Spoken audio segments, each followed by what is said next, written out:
Good morning. Thank you for joining me for another 5 good minutes with the Word. I'm Barry Bryson, and the next passage that we are going to be dealing with in the suffering servant section of Isaiah is Isaiah chapter 44, chapter 45, verses 1 through 6. But before we get there, I thought we'd take a session to talk about the man of the moment, the man that this longer passage describes, and that is Cyrus the Great, Cyrus of Media and Persia. Cyrus was born sometime around 600 BC. So he was 13, 14 years old when Nebuchadnezzar destroyed the city of Jerusalem in 586 BC. Born sometime around 600 BC. And he came to unite the empires of Media and Persia. He kind of did that just by being born, because his father was Persian royalty and heir to the throne. His mother was Median royalty, but he did have to take Media by force of arms.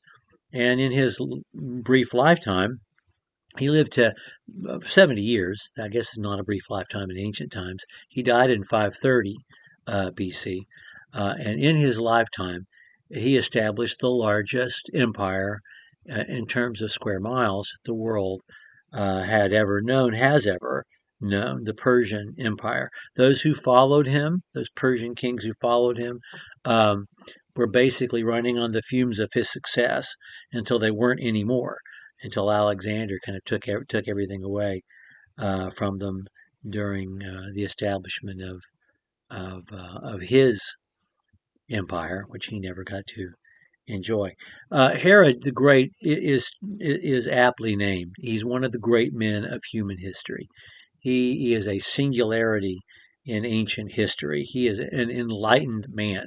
He certainly uses his army to broaden his borders, but it was Cyrus's belief that the peoples who had been taken by Assyria and Babylon, those peoples who had been displaced, that his empire would be better served to allow folks to go home if they chose to, not to resettle them forcibly, but to allow anyone to go back to their homeland and to establish their homeland again and to worship their gods.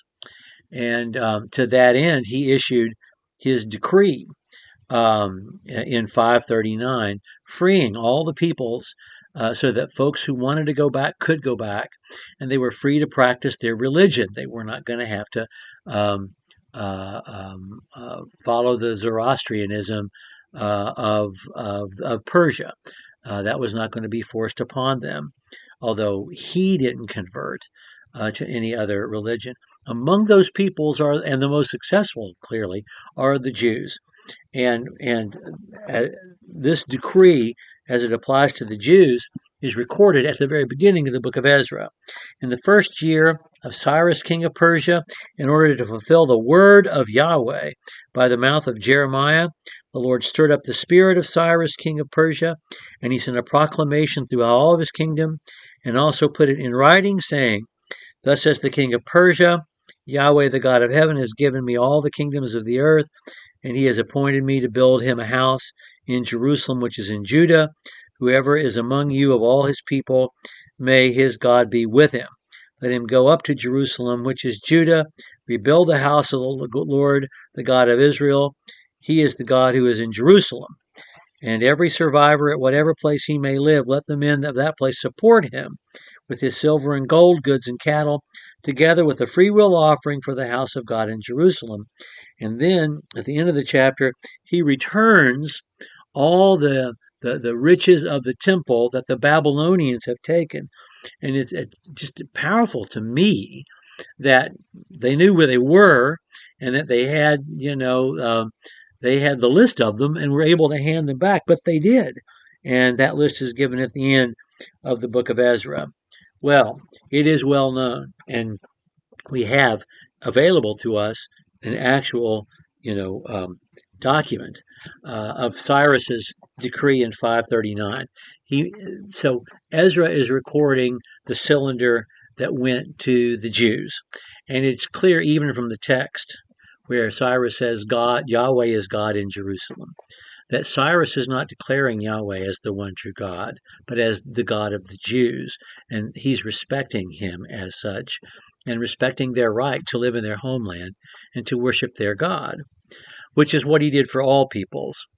And in 539, he did decree these things, and he wrote them down on cylinders, these clay tablet cylinders, these clay cylinders that could be read, by revolving them around, saying essentially what is in the book of Ezra. You can look up the text of the Cyrus cylinder online and read it if you'd like. It makes clear that he believes in Marduk, and that he's the king of that he Cyrus is the king of kings, and that Marduk is his god. But he also has this enlightened attitude towards all the indigenous peoples that have been captured by the Assyrians and the Babylonians, and sends them back with their priceless items, and sends them back with his own money so that they can get started. All that's recorded in Scripture in Ezra, and then later on in Nehemiah. This is Cyrus's idea, which the Bible makes clear God put into his heart to do. But he is a singularity in ancient history. He's a singularity today. I mean, where on earth do you find a leader so enlightened today as Cyrus was in 539 BC? Cyrus is buried in Pasargadae in Iran. The Iranians, the Shiites who live there, would like to destroy this place, but they haven't. It's out in the middle of nowhere. It's not easy to get to, and it's simple. It is constructed to withstand earthquakes, which it has. It's a marvel of engineering and construction, and he's still in there. And then there's a pillar there too that describes him as standing at the four corners of the earth, where north, south, east, and west converge, and he alone stands there as King of Kings, which we're familiar with that phrase from the book of Isaiah. But it's a phrase that will describe Cyrus as well. Anyway, maybe one of you one day will take a vacation to Iran, like that will happen, and get to visit Cyrus's tomb. Maybe some of you have. If you want to see Cyrus's cylinder, that's easier to do. It's in the British Museum, and it's on display, and you can go look at it, and you can get as close to it as I am to my screen. It'll be behind glass, of course, but you can see it. And if you go online, you can read the text of the one cylinder that survives from 539 BC, and that sits in the British Museum. Okay.